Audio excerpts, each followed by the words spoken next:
Last আপনাদের বললাম, আজকে মুখ্যমন্ত্রী এসেছিলেন, 5 জন মন্ত্রী এসেছিলেন, চিফ সেক্রেটারি ডিজিপি এসেছিলেন। রাস্তা বন্ধ হয়েছে?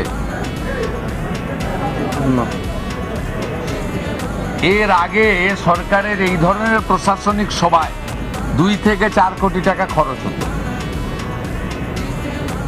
আজকে আমাদের ন্যূনতম যেটুকু না করলে নয়, সবাই দুপুরের পরে যোগদান করলেন, সন্ধ্যার সময় বেরিয়ে বাড়ি চলে গেলেন। আমরা প্রশাসনিক খরচ কমানোর উদ্দেশ্য নিয়েই অপ্রয়োজনীয়। বিগত দিনের সরকারের সময় 3 দিন ধরে সব শুট বুক থাকতো। 40 জন আইএস, 50 জন আইপিএস, 7,000 পুলিশ এবং কয়েক কোটি টাকা জলে ফেলা হতো। আজকে এগুলো আশা করি দেখতে পাননি, ভবিষ্যতেও আমরা সুযোগ দেব না এসব দেখার। এটা pro people government, double engine government.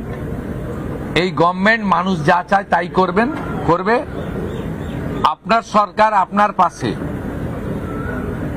আপনারা এই সুযোগ পরিষেবা আপনারা পাবেন।